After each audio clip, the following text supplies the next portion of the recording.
Hey guys, welcome back to the channel. It's Trey, and let's talk about Ultimate Black Panther 1 and 2. Yes, I finally got a chance to sit down and grab Ultimate Black Panther 1 and Ultimate Black Panther 2. And let's just say I have some thoughts. I don't know. I'm not really feeling the Ultimate Universe, which isn't the Ultimate Universe, is actually the Maker's Universe. I know a lot of people like to call it Ultimate Universe, but this isn't even Earth 1610. So I don't even know why they even call it the Ultimate Universe. But I have to say that Black Panther costume is ugly, and it reminds me too much of the MCU. And these two books feel like MCU books more so than the Ultimate Universe. And this whole forced inclusion of Storm into the Black Panther mythos, which I had already said I do not want them to do this with Storm. I don't want Storm to be taken away from the X-Men just so she can be the wife of Black Panther, because that's what a lot of people try to do, is that like, oh, Storm, Black Panther, blah blah blah blah, without understanding like she's her own character outside of the X-Men, but definitely outside of the Black Panther. It's only in recent years, because of the MCU and because people been reading Black Panther. I mean, some people who looked up Black Panther after Black Panther became popular, they're like, oh yeah, Storm, Black Panther, without understanding that I'd rather her have started off in an Ultimate X-Men comic book more so than Ultimate Black Panther. You know what I'm saying? Because now they're going to tie their destinies together. Where in this book, I mean, in this run so far, it looks like she's the Lady of the Light, and then she's also supposed to be the one that gives the king his heir. So it looks like Storm is supposed to give T'Challa his heir to the throne, even though he's married to Okoye and of the Dora Milaje. So yeah, let's get into issue 1. If you guys remember, hold on, I'm trying to fit this darn camera. So anyway, I'm not gonna lie, the artwork is fantastic though. Looks way better. The interior look way better than the covers. The covers look ugly. Like honestly, this cover, if this wasn't because this was the reprinting one, the one that they show that they're gonna continue to have for everyone to look at when they get into the comic book store. And honestly, I don't like it. And please, Marvel, DC, let's not start this nonsense, because first off, we already know that a lot of these books are being shipped to stores. So when you say third printing and be like, oh look, the book sold out, well yeah, because a lot of these stores aren't ordering a lot of first prints like that. So let's not put third printing or any kind of printing at all, just because you're over inflating the numbers and you're trying to make it seem like this book was such a success. Look at that. Ooh, okay. So anyway, so this opens up in West Africa. King T'Challa's soldiers are watching as the clan of Khonshu, the deity that Moon Knight praises to, destroy some villages in Africa. And they some of the soldiers want to stop, but then they're like, no, we have to report this back to King T'Challa. Look, King T'Challa wakes up from a nightmare, and of course Okoye asks, what is it, my king? He's like, basically it's just a dream, and I need to go and seek counselor. What did she say? I'm sorry. Okoye Queen, former General Dora Milaje. And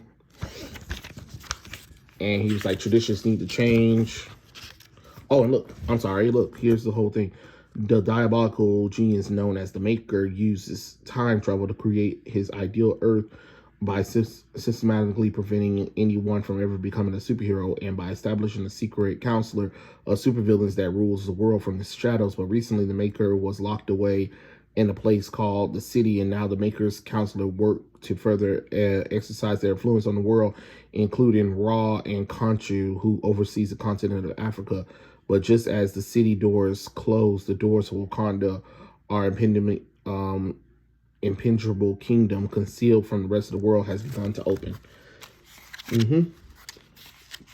So, like, that's why I said, basically, this is the MCU version where, they keep themselves kind of concealed, but then war breaks out.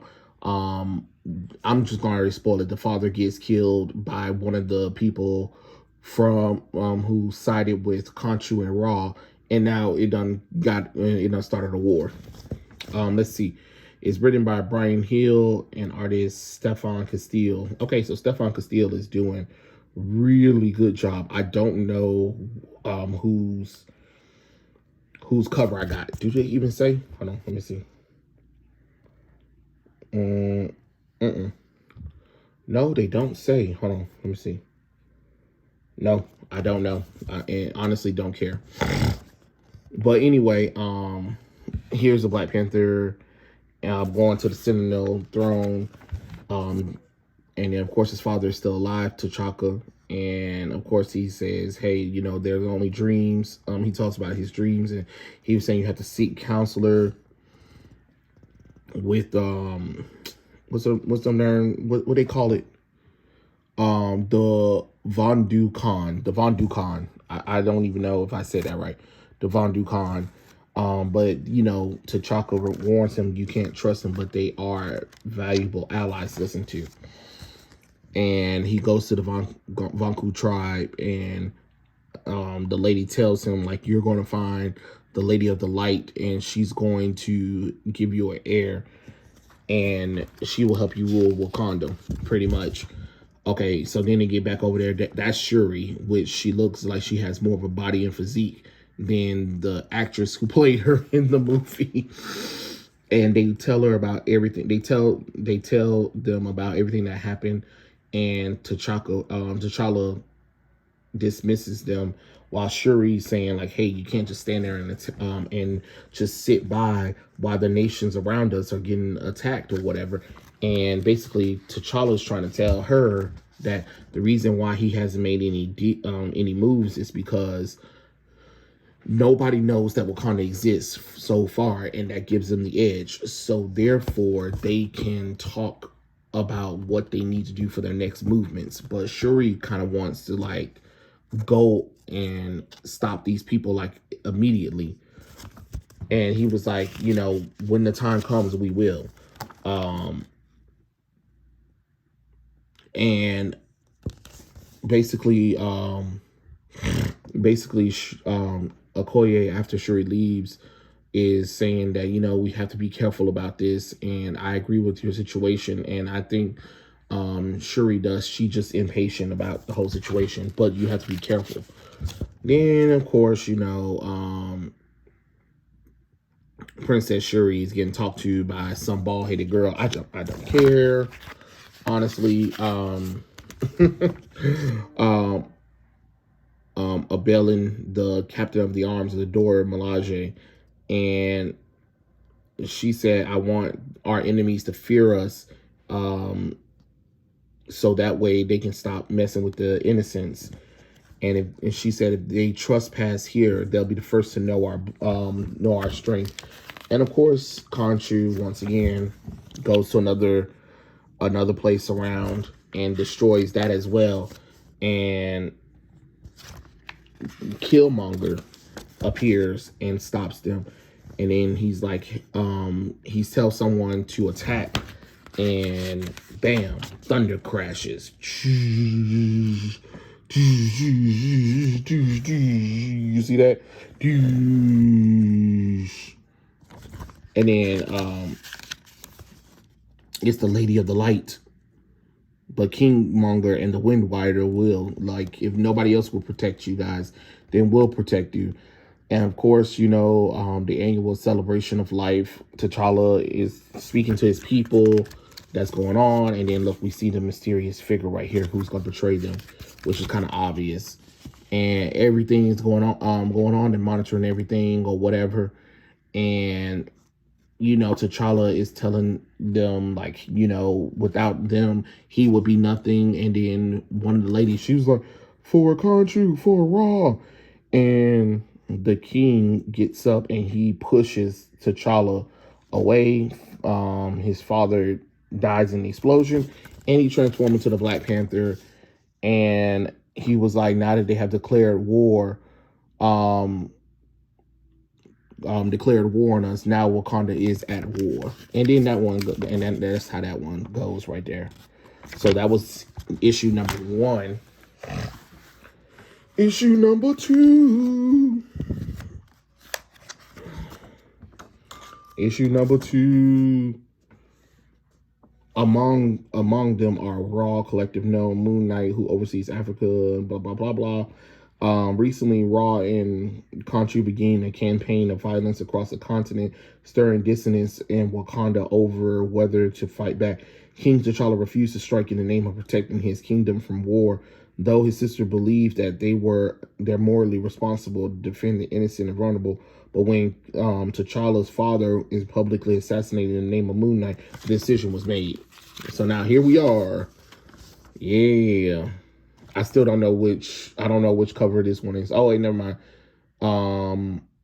I think, wait, hold on. I don't know. No, it doesn't even say it. Wait, hold on. Cover artist. So that means Stefo Casillion? Or is this a variant? That's what I'm saying. I don't know if this is a variant or not. Oh, who cares? I don't care. Look, see, this one says second printing, so whatever. Again, I don't like this costume. It's too much MCU bull crap going on. You see what I'm saying, y'all? Look at that. Look at that. Too much MCU influence. I don't like it. I don't like it. I don't want your future. Ooh, look at that. Ooh, that's too close. Sorry. Okay. Anyway, he's mourning for his father. Everybody wants T'Challa's decision right now. He's thinking like, what can he do? And he was like, Okoye was like, I will root the rot from our kingdom, Okoye. This war will end. And she basically saying they are not scared of war. They are scared of you, because basically he's not doing anything or whatever. And then they have to lock up some of their own people, but it's for the greater good. And he was like, the fear, she's basically saying like, you are grieving, T'Challa, and angry. You are angry because you're afraid. Fear is what anger truly is. And basically he's telling her, and if what I am is afraid, what am I afraid of? My queen. She's basically saying what all men fear, that what they are will never be good enough. Okay. I'm so sorry. And of course they continue to talk, have a conversation. They leave, and he goes to the temple of the Vanduka, and basically once again more destiny speak of the woman of the light, that she will bring him a child, and that their fates are intertwined, and she is your light. But he was like, what about Queen Okoye? Will she give me an heir? She is close to you. She is your light. She is my sanity. I never wanted to be a king of war. And then she was basically saying like, destiny cares little for what you want, my king. Destiny doesn't care about us at all. So basically she's basically saying that most likely you're never going to have an heir from your Queen Okoye, is going to be with the Lady of the Light. And of course, look, the outside perimeter of Wakanda, Khonshu and Dora Milaje are fighting. Shuri is fighting them, helping them out. T'Challa takes over this Black Panther machine thing, and they're like, for Wakanda. And of course, T'Challa arrives. Khonshu and Raw are basically talking to whoever the spy is who's spying inside of Wakanda about everything that's going on, giving them all the information that they need and telling them what all they know, but they have to keep their end of the bargain.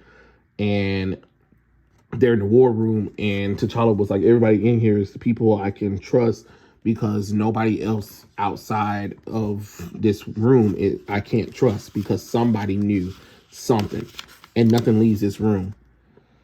And of course, Shuri is wondering why, T'Challa is being so secretive about this whole thing or whatever, because of the fact that they have spies inside of Wakanda, and they need to figure it out. And now they need to figure out how they're going to stop Khonshu and Raw. And then he's like, we have a traitor within our walls, and I need you to keep my family safe. Fox, protect my wife and your queen, and Anon, protect my sister. If beasts are frightened of this place tonight, one panther will not be. And then, of course, he goes on coordinated. He's going to go and figure out what's going on. Shuri's helping him with the communications, and then the signal get lost. And then he's like, Shuri, can you read me? What's going on? And of course, the Khonshus, Khonshus and Raw mercenaries, they start attacking T'Challa. God, I hate this costume still. And you just hear crack-a-cocoon and whatever. And then he's like, woman made of light. And then it goes off like that. And then that's it. And then I guess chapter 3, it will be,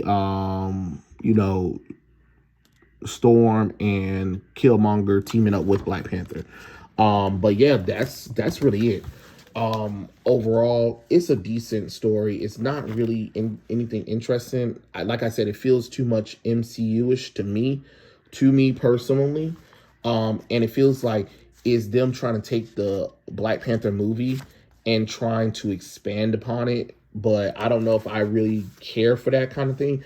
I kind of wanted, I rather them, if they're going to do something different, I rather them Wakanda waking up, like Black Panther waking up to the fact, like, oh my God, what we've been doing because the Maker changed the world around is wrong, and now him and Wakanda is going to war with the Maker or whatever, and he's getting help from some other people or whatever, and that's leading to them spying, trying to figure out what's going on with the Maker before they make their whole move, something like that. Preferably, that's what I would have preferred besides this war between Black Panther and Moon Knight.